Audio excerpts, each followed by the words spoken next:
नमस्कार। मेरा उद्देश्य है कि मैं आपको अच्छे से अकाउंटिंग इक्वेशन की प्रॉब्लम सॉल्व करना सिखा सकूं। इसलिए आज मैं आपको अकाउंटिंग इक्वेशन के कुछ कॉमन एग्जांपल्स बताऊंगी जो कि बहुत इम्पोर्टेंट हैं।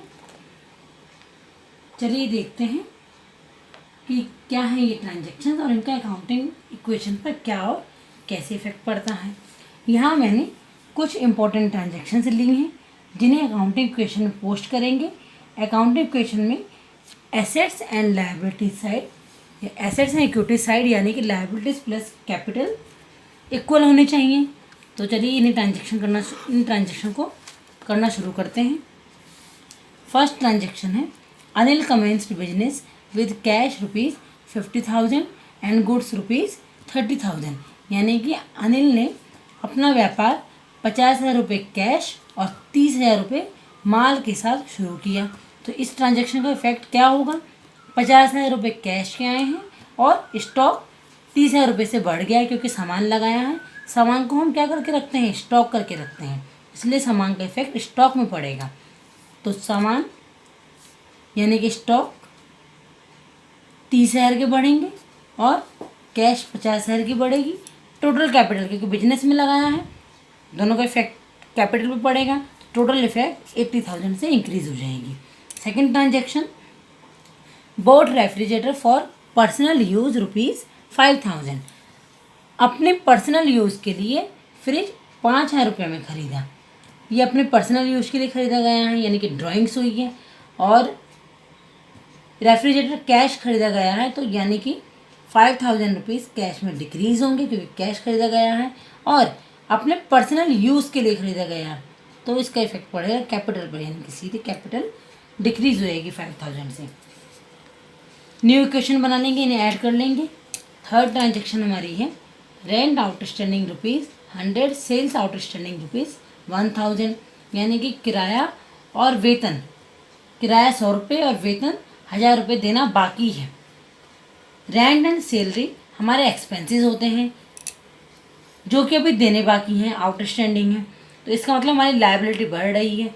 कैश तो गया नहीं है, कैश पे कोई इफेक्ट नहीं पड़ा है क्योंकि अभी देना बाकी है। तो इसका इफेक्ट क्या होगा? रेंट एंड सैलरीज यानी कि 1100 रुपीज़ आउटस्टैंडिंग एक्सपेंसेस हमारे इंक्रीज होंगे और कैपिटल डिक्रीज हो जाएगी क्योंकि अभी दिए नहीं गए हैं। फोर्थ ट्रांजैक्शन एक्रूड इंटरेस्ट ₹5,000, उपार्जित ब्याज 5,000 रुपये। उपार्जित का अर्थ होता है अर्नड बट नॉट रिसीव्ड, यानी कि कमा ली गई है लेकिन नहीं मिली अभी तक नहीं है। तो इसका मतलब कैश पर कोई इफेक्ट नहीं पड़ेगा क्योंकि अभी मिली नहीं है, सिर्फ उपार्जित हुई है और अर्नड हुई है। तो एक्रूड इंटरेस्ट से हमारा एसेट 5,000 रुपीज़ से इंक्रीज होगा एक्रूड इंटरेस्ट के नाम से, और साथ में कैपिटल भी 5,000 से इंक्रीज हो जाएगी क्योंकि इंटरेस्ट अर्नड हो गई है लेकिन मिली नहीं है।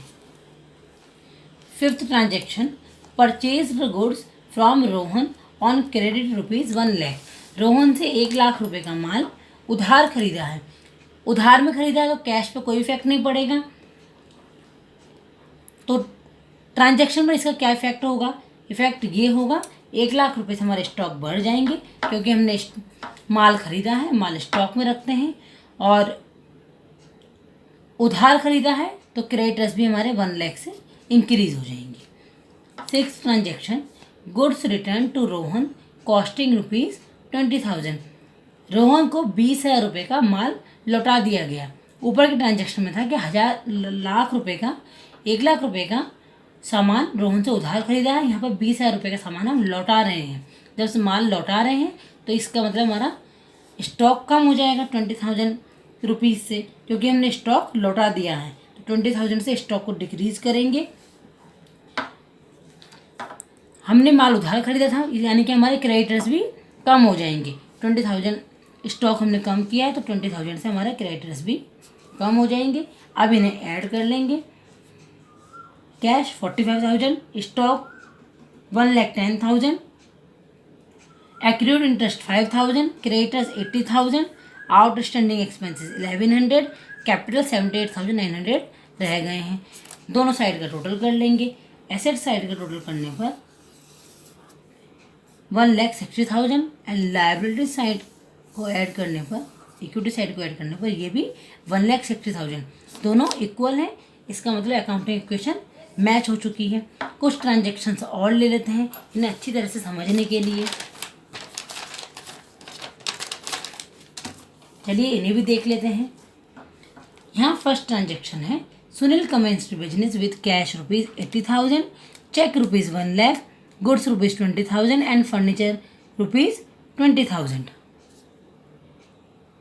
यानी कि सुनील ने अपना बिजनेस नकद 80,000 रुपये, चेक 1,00,000 रुपये, सामान 20,000 रुपये और फर्नीचर 20,000 रुपये देकर शुरू किया।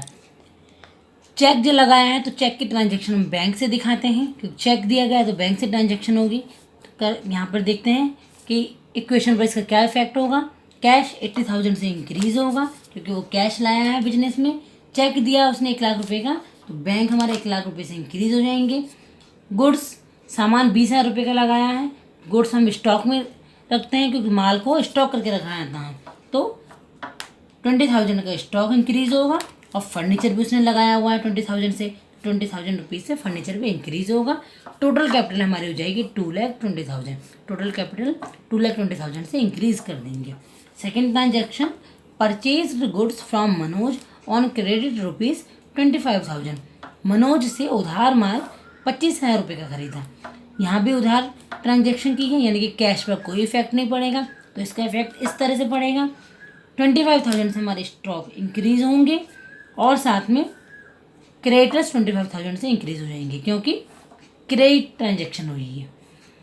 Third entry, additional capital introduce ₹20,000।